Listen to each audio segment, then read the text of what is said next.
किसान पार्टी से बिहार के सभी सीटों पर लड़ने का हम लोगों ने मन बनाया है, बशर्ते मेरी जनता जिसके लिए हम काम करना चाह रहे हैं वो भोली भाली प्यारी जनता को हम बात अपनी समझा सकें। जब अपनी बात हम समझा सकें और वो समझ जाए, वो ग्राह्य कर ले हमारी बातों को, तो कोई देर न लगेगा अपना किसान पार्टी का सरकार बनने में। बिहार में ही नहीं बल्कि हम देश में अपनी सरकार बनाने का इरादा रखते हैं।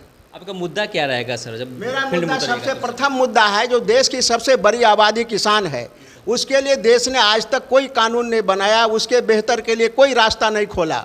वो पहला रास्ता क्या है कि भारतीय राष्ट्रीय कृषि नीति का गठन होना। अभी आप अंदाज कर सकते हैं कि देश आज़ादी हुआ तो सभी सेक्टर पर काम हुआ, सभी सेक्टर पर कानून बना, कृषि पर कोई कानून बना नहीं बना। उसी का नतीजा है कि हम अपना उत्पादन को हम अपना दाम नहीं लगाते। हमारे उत्पादन का दाम कौन लगाता है? जो उपभोक्ता है। तो आप निश्चित है उपभोक्ता अपने फायदे के लिए दाम लगाएगा, कम से कम दाम लगाएगा।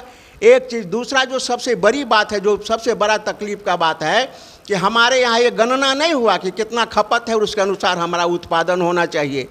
तो गणना जब तक नहीं होगा तब तक हम उत्पादन करेंगे तो हमारा उत्पादन गणना का आधार पर होगा, तब हम अपने वस्तु का दाम लगाएंगे।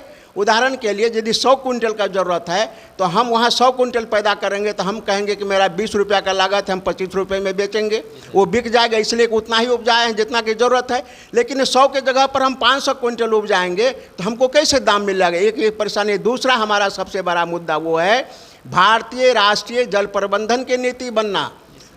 भारत जो है नदियों का जाल का देश है, कई नदियां यहाँ हैं और सभी नदियां बाढ़ के समय में पानी उछाल करती है। तो जब पानी उछाल करती है तो पानी से कौन बर्बाद होता है? रूरल एरिया में जो गांव में बसे लोग हैं। चूँकि शहर को बड़े ऊंचे जगहों में बसाया गया, उसके सुरक्षा के लिए काफ़ी काम किया गया, लेकिन गांव में जो लोग बसते हैं उनके सुरक्षा के लिए कोई काम नहीं किया गया है। वो एक साथ बर्बाद हो जाता है, फसल बर्बाद हो गया, स्कूल बर्बाद हो गया, सड़कें बर्बाद हो गया। तो ऐसे परिस्थिति में जितना आगे बढ़ा था वो पीछे हो जाता है। जल प्रबंधन की नीति का मतलब है कि जो नदी जितना पानी उछाल मारता है वो सारा पानी को हम ड्रेन बनाएंगे, वो ड्रेन में जाएगा, ड्रेन गंगा को देगा, गंगा समुद्र को देगा, बाढ़ आएगा चला जाएगा, हमारी क्षति नहीं होगी, जान माल की सुरक्षा होगी। ये इतना बड़ा आवश्यक कानून है। आप बताइए, जब देश की आबादी की रक्षा के लिए, वो देश की रक्षा के लिए, देश की सीमा रेखा की रक्षा के लिए राफेल खरीदा जा सकता है, वो भी 500 करोड़ का राफेल कितने में? 1100 करोड़ में खरीदा जा सकता है। तो देश की आबादी को बचाने के लिए कानून नहीं बन सकता है। ये कानून आज तक इसलिए नहीं बना कि ये मामला केवल हमारे लोगों का है, 70% लोगों का है जो गांव में बसते हैं। ये जब तक अपने ये प्रतिनिधि के रूप में नहीं जाएंगे, संसद में नहीं जाएंगे, जहां कानून बनता है वहां कानून बनाने के जगह पर नहीं जाएंगे, तब तक इनके लिए कानून नहीं बनेगा। और तीसरा हमारा मुद्दा है बीमा योजना। फसल बीमा योजना पहले से भी बना हुआ, आज़ादी के बाद भी बना।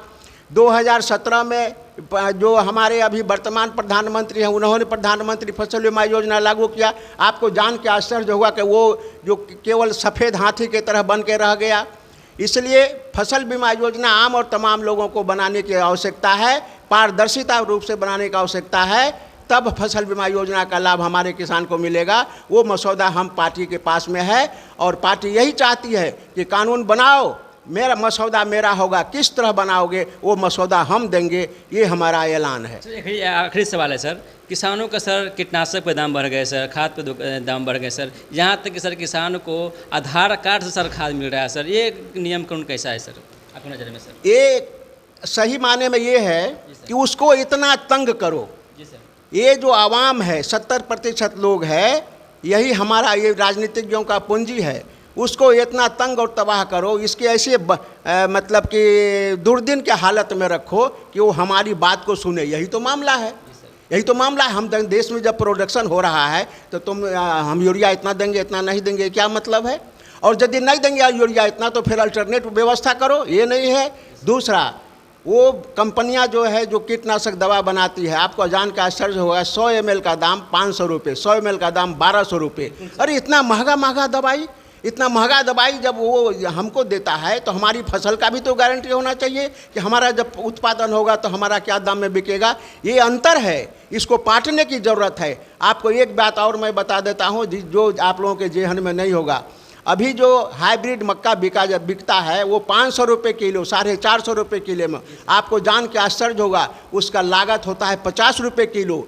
10 रुपया किलो का फ़ायदा में यदि बिकेगा तो वो 60 रुपया किलो के फ़ायदा में बिक सकता है, लेकिन उसको 450 और 500 रुपये किलो में कौन बेचवाते हैं? इस सरकार में बैठे लोग बेचवाते हैं। 500 करोड़, 600 करोड़, हजार करोड़ पायनियर जैसे कंपनी से पैसे लेते हैं और उसका रेट तय कर देते हैं कि जो तुम रेट लगा लो, कोई बात नहीं है। और बिहार की जनता, हिंदुस्तान की जनता खरीदती है।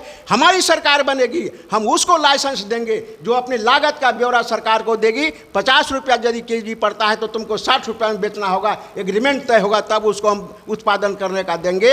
ये हुआ पारदर्शिता सरकार। इस काम के लिए हम सरकार में जाना चाहते हैं कि हम मुकम्मल इंतजाम जनता के लिए कर सकें।